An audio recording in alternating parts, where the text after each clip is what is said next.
doesn't matter if you don't have a degree in the industry you want to work in. I literally used my Instagram page as my CV. You need to have a strategy. Networking is everything, guys, because the world can be a really kind place if you have faith in it. Put it out there in the universe. As much as you think you can do it alone, it's difficult to do it alone.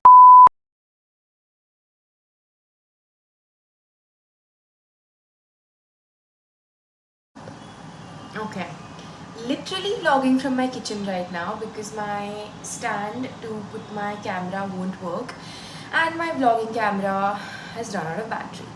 But I'm in a very good momentum and I don't want to lose it, so here we are. It is literally what time is it and what day is it?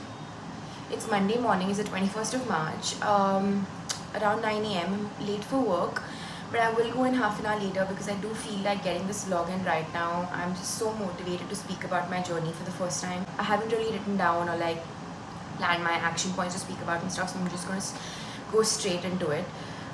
So hi guys and welcome back to my YouTube channel. For any new person joining me right now, my name is Slow, short for Saloni, and I am currently a 23-year-old living in Bombay, living her dream life, this job I manifested.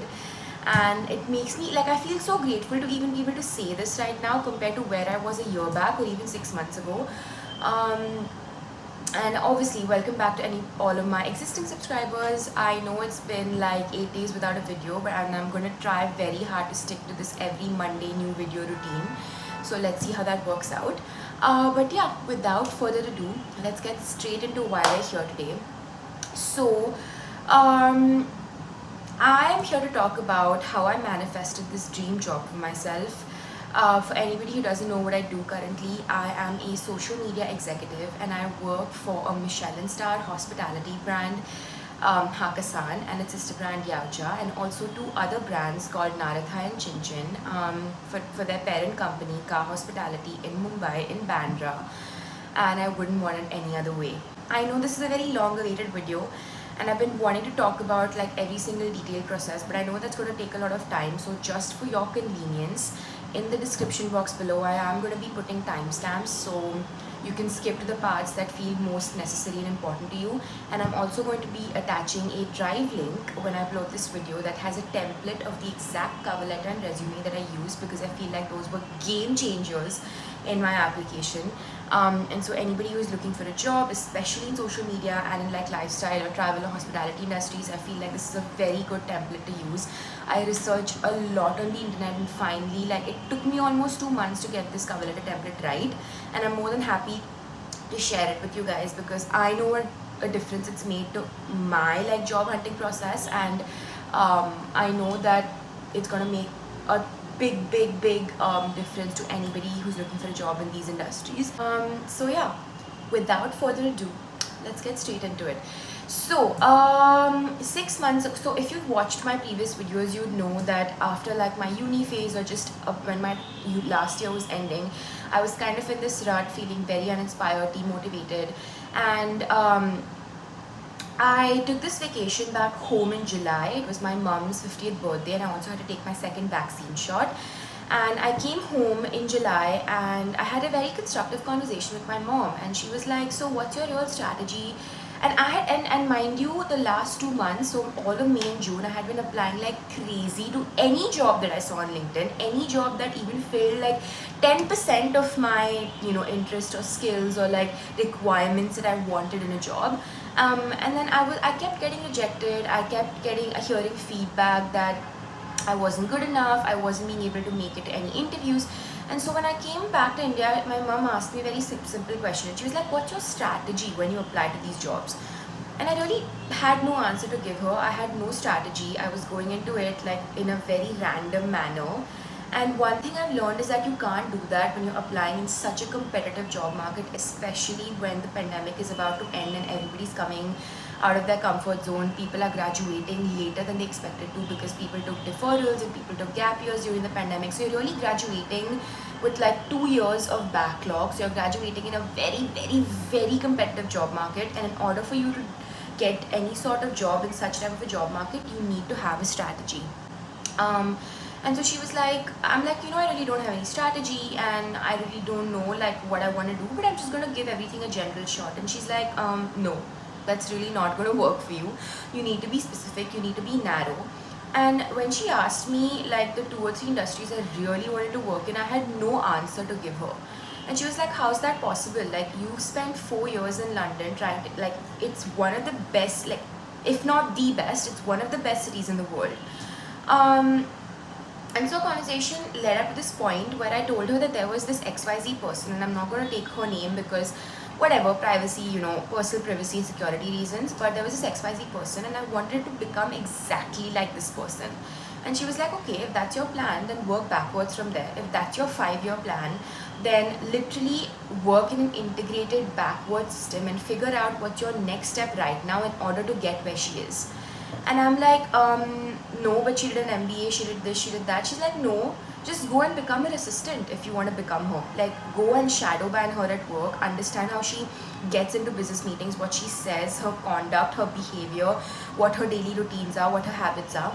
And I'm like, I've done a business econ degree for 4 years and an Ivy League university in the UK, and you want me to become an assistant? And she's like, yes, if you are going to choose an unconventional career path for yourself, which is not something that usual business students graduate and do, which is like banking or finance or strategy, then you are going to have to do something unconventional. And the way my mom put it down for me, it automatically started making sense. So when I came back in like July and August first week, when I came back to London, I started reaching out to each and every person I knew. And mind you, I feel like networking is so underrated when you're looking for a job. Like, networking is everything, guys. And you don't need to be friends with like amazing people who work at top positions in top companies. I am telling you, you want to get a job, your first 5 personal connections are going to help you get that. Literally, the process or the method I followed was I went to LinkedIn, I searched my university's name because it has a great alumni network, and I'm sure whatever education institution you're graduating out of also has a great alumni network. So make use of that, exploit that network to its highest potential. So I basically went on LinkedIn, I typed my college name, I went and stalked every alumni who was based out of India, because during that 1 month in July back home, I realized that I wanted to be close to my family. I wanted to be an entrepreneur in India, and for that I needed to understand and study the Indian market and not international markets. So I got hold of like these 5 or 6 people, and I literally randomly messaged them on LinkedIn, and I had the most like candid and informal conversation with them. It wasn't even like this message that I sent out, in this structured format and like interview questions. No, I just literally typed whatever came into my head. And surprisingly, because the world can be a really kind place if you have faith in it and if you trust it, lots of people reached back, like they responded to me, and I set up calls with these people, and I understood. So obviously I filtered these people in the industry that I wanted to work in, which I had figured out because of this role model that I had. And so I spoke to these people, I understood what were the skills needed to excel in this industry, the overall like kind of ongoings in the industry, like where I wanted to place myself, what kind of starting salary I should expect, and so on. And these conversations, guys, were so insightful for me. Like, I can't even tell you, I literally have I have almost like 25 note tabs in my notes app that have minutes of these conversations, where I've literally noted down each and everything this person has said to me, and I have gone back and read these notes before sleeping at night and incorporated them into my daily habits and my daily routines and how I was viewing the world. And that has made such a massive difference into my job hunting strategy. So anyway, so I spent like all of August doing this. All of August I spoke to different people in the industry I wanted to get into, which was hospitality, and I got so many different kind of opinions and so many insights into things I would have never known if I wouldn't have spoken to these people. So anyway, so August was, I dealt with that, and then finally like September end, I also secured a job in London. But it was again a job, and also mind you, I got that job via networking because I managed to be on really good terms and I kept contact with my sponsor for when I was the president of King's Women in Leadership, and she helped me massively during this like time of my life. Anyway, I had that job, but I was like, do I really want to do this? I really don't look, I'm really not looking forward to doing a 9 to 5 that I have no interest in. And then September, my dad visited London, and we made a very like concrete decision that I wanted to come back home, because if in the next 1 or 2 months I didn't figure out, if something didn't pan out for me, then I could resort to plan B, which is either going back to this job or then doing my masters. I came back to India, and because of the personal connection and that LinkedIn connection I had made back in August, I finally managed, and obviously that person led me to another person. I spoke to his aunt, I literally spoke to like his personal connections, and I spoke to like his friends and his industry contacts and stuff, and that led me to getting the email of the HR head at this dream company that I wanted to work at.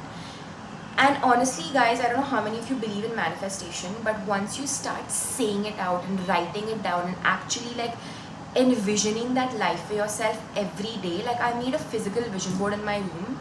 You have to envision it every day, and only then it's going to fall in place for you. You have to put it out there in the universe, and only then the universe is going to literally work backwards to give it to you. So anyway, like September, I had gotten this email of this HR head at the dream company I wanted to work at, and I reached out to her. I wrote her the most amazing email, and I literally said, okay, this is what I want. I was super direct. I was like, this is my dream company, whatever. No reply, haven't heard back in ages, so obviously I have to resort to like a plan B and a plan C. So in the background, I kept applying to various jobs, mainly in PR, comms, social media and digital media, because by that time I had figured out that this was my skill, this was my expertise. My Instagram account and my YouTube journey had helped me so much in figuring out that this is what I wanted to do, this is what energizes me, to like help brands create a positive online presence, to help brands create a community, to help brands engage in social dialogue.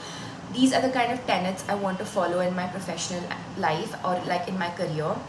And so I started applying again with this very narrow, specific, detailed strategy, and I started hearing back from companies.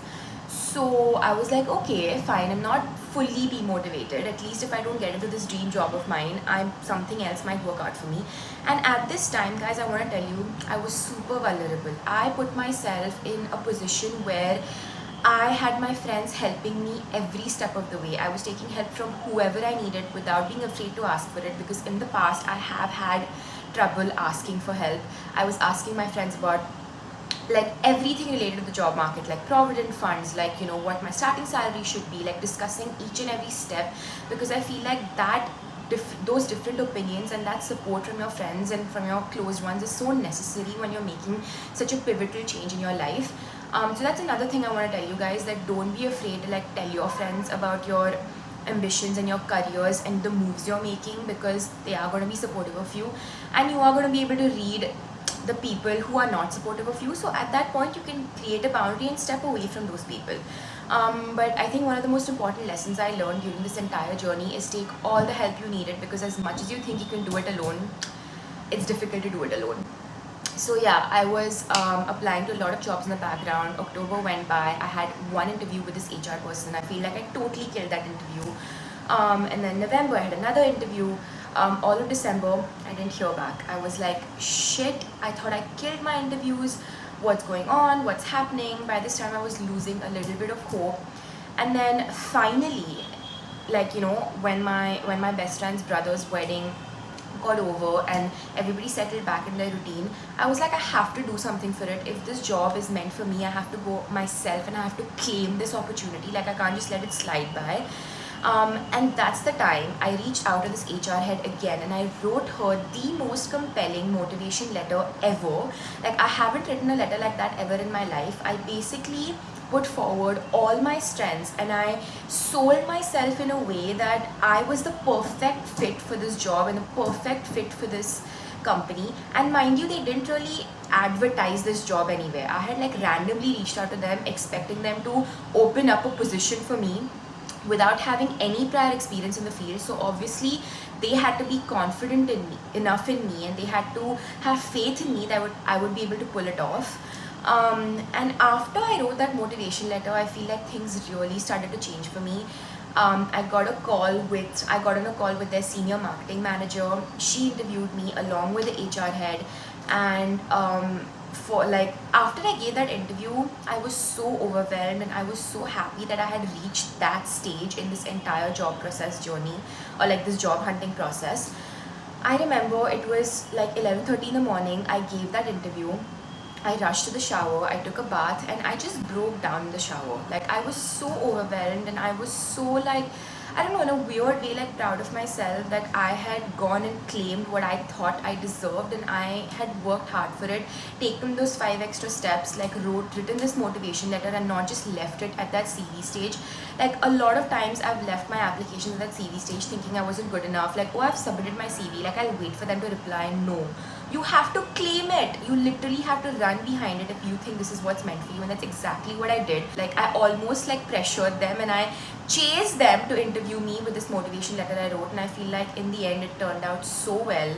And I think the takeaway from this is that if you think this is meant for you, literally chase it with all your heart. I think my next step, if they wouldn't reply to the motivation letter, was honestly like going down to Bombay and knocking on their office and literally saying, hey, like, can you consider me one last time, because this is my dream job. So anyway, so when that happened, in around a week's time, I did receive the call. I still remember 28th of January, 2:22 p.m. Talk about the stars and talk about magic numbers and everything that's aligning for you. And at this time, I was making a log, like a written log in my personal diary. So I have each and every emotion logged. I have like pictures of myself bursting into tears when I got the call. So yeah, that's kind of a very concise synopsis of how I manifested the perfect career for myself. I think the very big two takeaways from this entire kind of journey and job hunting process of mine is, number one, stop being an all-rounder. Like, the world has no place for all-rounders. If you look at it from a different lens, what are all-rounders? They're basically people who are mediocre at everything instead of being supremely good at one thing. So school teaches us to be an all-rounder. Our parents emphasize that, oh, be an all-rounder. But honestly, like, the fact, guys, is that society measures you, or measures human beings, by two metrics, which is hard work and talent. And none of these are going to manifest themselves if you are an all-rounder. You have to be extremely good at the one thing that you've chosen to do, because it is so competitive out there, and it really matters how you sell yourself. Like, I feel like in school, if you're getting like a D in, say, math, because that was me, I was getting like lower B's and C's in math, but I was getting A's in English, I was getting A's in biology, A's in art and craft, A's in like leadership related, social classes.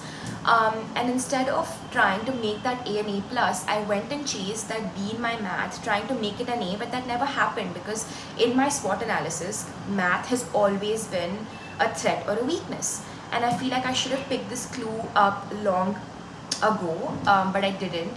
And I feel like that's a very important takeaway. At like, once you turn 17 or 18, or basically once you go to uni and you finish junior college, it's super important to specialize, narrow down. Like, I can't stress on this enough. Like, you need to be supremely good at one thing, so you know everything around it and everything about it, and that's what's going to be your USP. I feel like I heard this podcast by Jimmy Carr a few days ago, and he says in the podcast that, chase your dreams and follow your dreams as long as you're supremely good at that dream. And by supremely good, he doesn't mean that, oh, you have to know everything about that particular skill set or particular industry. You just have to know more about it or be better at it than the other things that you're doing. So for example, if I'm amazing at English, then and right now my strengths are doing copywriting, content writing, creating content, like social media, which has a lot to do with the English language and the command over it. And I should have just chased that and like becomes like really perfect, and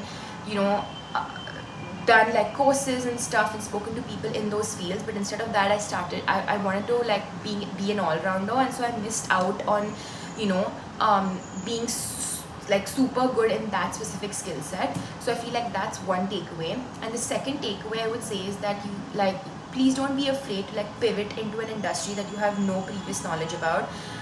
Like, sitting here right now, one thing I can tell you is that you are 100% 10,000% in fact capable of doing any job you want. Your degree or the technical expertise you have currently, if that's not matching to the industry you want to work in, it does not matter. Like, it doesn't matter if you don't have a degree in the industry you want to work in, because at the end of the day it's really about how you sell yourself.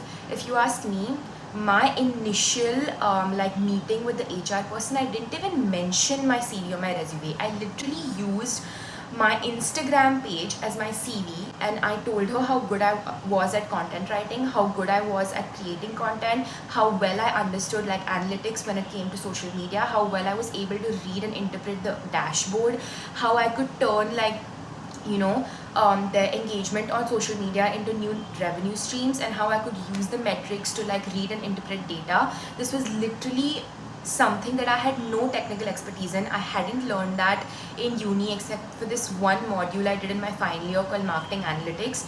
And so yeah, don't be afraid to get into something that you don't have previous knowledge about. It is completely in your hands to like talk to people, inform yourself, become a thought leader in that industry by researching and you know, maybe doing like side or like online courses on the side if you want to kind of start working in that industry or get a job there. And the third thing I want to say is, guys, be grateful.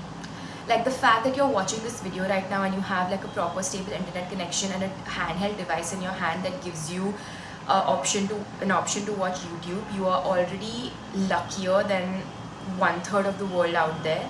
Be grateful for what you have. Don't ever take that for granted. Like, I was making so many excuses, I remember, like 1 year ago, about why I wasn't getting a job or why I hadn't found my calling.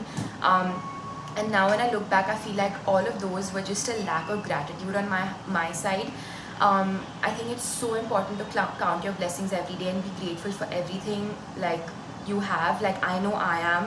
I literally wake up in the morning since I've been doing this job, and I count my blessings each and every day, and I write them down. I literally write them down.